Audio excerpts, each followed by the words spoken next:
क्यों कुछ मोटे लोगों का कोलेस्ट्रॉल कम होता है और पतले और फिट लोगों को हार्ट अटैक आ जाता है। असल में फैट और कोलेस्ट्रॉल अपने आप में अलग अलग चीजें हैं। हम जो खाना खाते हैं उससे हमारे ब्लड का शुगर लेवल बढ़ता है। फिर पेनक्रियाज इंसुलिन रिलीज करते हैं जो इस ब्लड शुगर ग्लूकोज को हमारे बॉडी के हर सेल तक पहुंचाता है और हमें एनर्जी देता है। फिर जो एक्सेस ग्लूकोज बच जाता है वो फैट बनकर हमारी बॉडी में जगह जगह एक्यूमुलेट होता है। तो जितना ज्यादा इंसुलिन उतना ज्यादा फैट, इसीलिए इंसुलिन को एक फैट स्टोरेज हार्मोन भी कहा जाता है। डायबिटिक लोग अक्सर पतले और कमजोर दिखते हैं क्योंकि उनकी बॉडी में इस इंसुलिन हार्मोन की कमी होती है। वहीं कोलेस्ट्रॉल हमारी बॉडी का एक बहुत इंपॉर्टेंट कंपोनेंट है जिसे हमारा लीवर प्रोड्यूस करता है। हमारी बॉडी के एडर्नल ग्लैंड्स में बनता है प्रेग्निनलोन जो कि एक स्टीरॉयड है और वो कोलेस्ट्रॉल के ही ब्रेकडाउन से बनता है। इस प्रेग्निनलोन के बायोसिंथेसिस से ही बाकी सारे हार्मोन्स बनते हैं। ऐसे ही हमारी बॉडी के हर सेल को कोलेस्ट्रॉल की जरूरत होती है। कोलेस्ट्रॉल ही सेल के स्ट्रक्चर को मेंटेन करता है और उस सेल में एक बाउंसर का काम करता है। कौन आ सकता है कौन नहीं वो भी कोलेस्ट्रॉल ही डिसाइड करेगा। बट कोलेस्ट्रॉल वाटर सोल्यूबल नहीं होता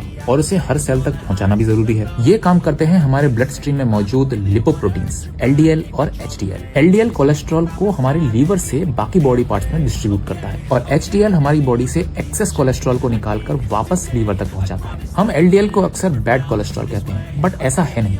गड़बड़ तब होती है जब हम एक्सेस में सैचुरेटेड और ट्रांस फैट खाते हैं। ये एक्सेस फैट हमारे लीवर में एलडीएल रिसेप्टर्स के फंक्शन को डिसरप्ट करते हैं जिससे हमारे ब्लड स्ट्रीम में एलडीएल की मात्रा बढ़ जाती है और एलडीएल अपना काम करता रहता है और वो कोलेस्ट्रॉल को डिपॉजिट भी करता रहता है और यही एक्सेस कोलेस्ट्रॉल हमारी आर्टरीज में प्लेग बनकर जमा होता रहता है। इन आर्टरीज की ब्लॉकेजेस से ही हमारे ब्लड फ्लो की कैपेसिटी कम होती है जो हार्ट अटैक को अंजाम देती है। अनसैचुरेटेड फैट्स ज्यादा खाने वाले लोग भले ही ओवरवेट हों लेकिन उनमें कोलेस्ट्रॉल कम होता है। एग्जाम्पल के तौर पे अगर हम दिन के 5 बादाम खाएं तो वो हेल्दी है, लेकिन अगर दिन के 50 बादाम खाएंगे तो वो हमारा वेट जरूर बढ़ा देगा।